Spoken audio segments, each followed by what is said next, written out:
Hello everybody and welcome on in to my first ever LEGO DC custom CMF review on my channel. Today, in celebration of course of the Superman movie just doing so good and being such a good movie, I of course had to create a series of 12 minifigures to go alongside the movie. So without further ado, let's go on straight into my LEGO DC Superman CMF series. With the first figure of course having to be in the series, of course, is Superman, of course, played by David Cornsweet. For him, I gave him all brand new printing from head to toe, with the legs being dual molded and having that side leg printing. I also included some side arm printing on him, as well as included the iconic red trunks from the movie. As you can see, he comes with two facial expressions, one being a smile and the other being a more beaten up red eye effect, as he is using his heat vision. I also gave him a brand new hair mold right there with the, of course, iconic Superman swirl. And for an accessory, I gave him a bowl of cereal as a nod to when he stays the night at his parents' farm.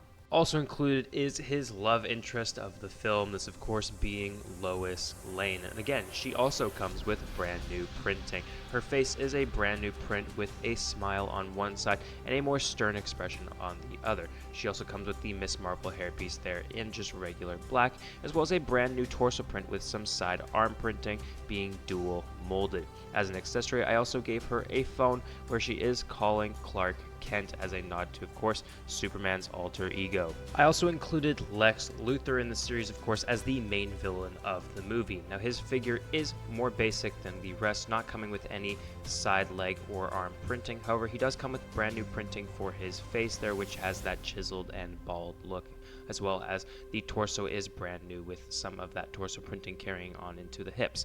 As an accessory, I also gave him a silver revolver and a Luthor Corp mug there. Included is also his second in command. This is the Engineer, and her figure is based slightly off of the LEGO Fortnite version. Now, I did add some of my own details like the barbs in the torso, as well as some of the markings all throughout it. However, I think this figure turned out amazing. She comes with all brand new face to leg printing, as well as features some side arm and side leg printing there. As an accessory, I gave her a arm cannon as a nod to the nanites that she has in her body, that she can create any tool that she wants from her mind. Of course, she also uses her brand new hairpiece there that came on her LEGO Fortnite minifigure, as well as she does have a dual face expression showing the nanites taking over her face there.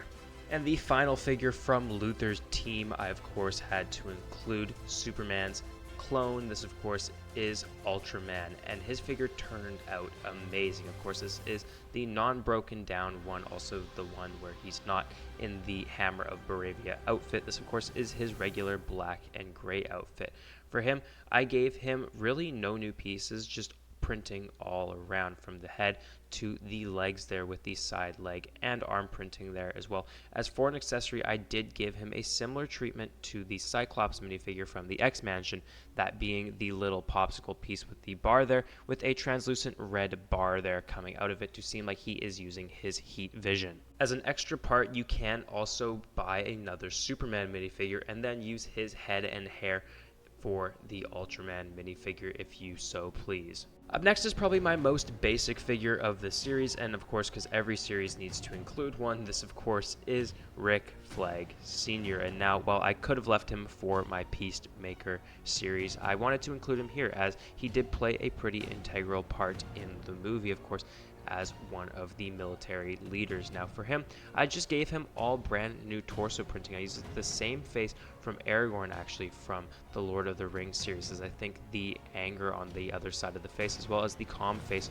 with that rugged kind of old look, fits him really, really good. Of course, to fit his old age, I did give him gray hair, though in the movie it is more black. I just wanted to keep a consistency around the creature commandos as well as this movie.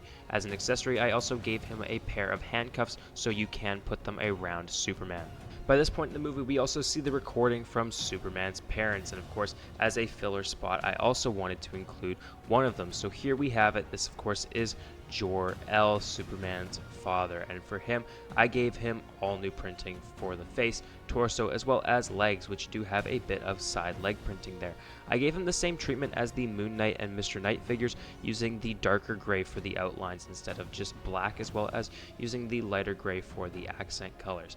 As an accessory, I gave him one of those blue crystal shards there that you see all over the Fortress of Solitude, as well as the dog trainer hairpiece there in dark gray. Of course, the Superman movie wouldn't be complete without the Justice Gang, so of course I included my first figure from the Justice Gang. This of course is the fan favorite Mr. Terrific, and he turned out perfect. I took his design roughly off of the one featured from Lego Fortnite, except spruced it up a bit, able to see the Justice Gang logo in the middle of his chest there, also giving him his signature red, black, and white jacket there.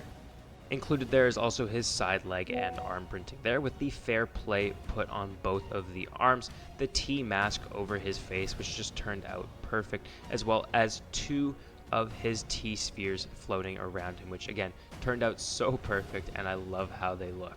I also included the character that thinks they're the leader of this Justice Gang group. This of course is Guy Gardner's Green Lantern, and he turned out phenomenal. I gave him the bowl cut hairpiece as I think it works perfectly, and he comes with two face expressions, one smiling and then one kind of snarky look there with his mouth open and kind of bragging. I also gave him brand new torso and leg printing there, which turned out amazing there, as well as side arm printing with the Green Lantern logo on the shoulders.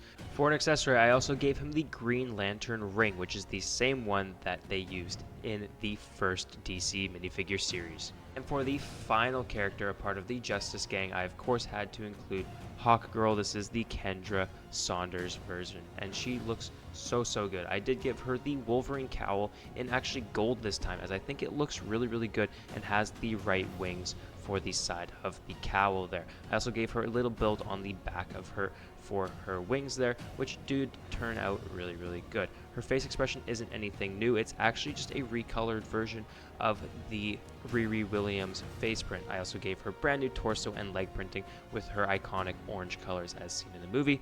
She does come with side leg printing, and I also did give her dual molded arms. And finally, for her accessory, I of course gave her her signature mace there. Also, I did give her a second face expression there with a more determined kind of grumpy look, as well as the Hermione hairpiece there in dark brown. For the second to last figure in the series, I knew I had to include this one, and I'm so happy he was in the movie, and he's actually had a minifigure before. This of course is Metamorpho, and it was just so fun getting to see his character in the movie, especially because he's kind of a C-list character and nobody really knows who he is, and he turned out perfect. He comes with brand new face, torso, and leg printing there, with the legs actually being dual molded for each of the little elements there. Of course, I also gave him side leg and side arm printing there, as well as for an accessory, I gave him little baby Joey, as well as a little fist of kryptonite there, using the little gemstone pieces, as well as the Chima little crystals there. And finally, you guys are probably wondering, well, where is the chaotic dog Krypto? He's a pretty big character in the movie, right? And so, of course, for the final character, I of course had to include Superman's chaotic cousin and her crazy dog. This is, of course, Kara Zor-El and Krypto, the super dog. They turned out amazing. And of course, Supergirl movie is coming out next year, so I'm very excited for that. This version of Supergirl, however, does come with her trench coat that she has at the end of the movie there in that dark tan, of course, with her super suit underneath there with the red little skirt there, as well as the boots with the gold trim around them. They, of course, are dual molded. Of course, Krypto is a brand new piece there, coming with his collar as well as the cape going around his back there, which just turned out perfect, as well as her face print there. With Supergirl, she does come with a more calm expression and then a more loud and kind of party-like face on the back. And because, of course, it is a rendered series, I, of course, have all the minifigures right next to each other on their base plates. And yes, I did include the brand new Superman logo on the front of the base plate, just to change it up a little bit, to make it seem a little different, and I think it turned out perfect. And here you have the rendered shot with all of them. I think this turned out really great. They all look so good. However, you guys can see different versions of all of them over on my Instagram. I do have more renders of them, so if you guys do want to go check that out, go over to my Instagram. The link is down below in the description. But of course, the set would not be complete without the finalized box art. So here you guys have it, set 41938, the Lego minifigures Superman minifigure series. I think it turned out amazing, and I love the red, blue, and white design that the box has, especially with that kind of haze that the posters for the movie had. I think it turned out great. All the figures are on the box there with some of their renders there, and it just turned out perfect. But anyways, guys, if you did enjoy this video, please make sure to subscribe and like the videos. It shows me what you guys like to see, as well as it pushes me out to more people who may also, hey, enjoy this type of content. I'm sorry that this is a really late post. I know the movie came out in July and now it's September, but again, these figures turned out amazing and I wanted to make them perfect for you guys. But anyways, guys, thanks.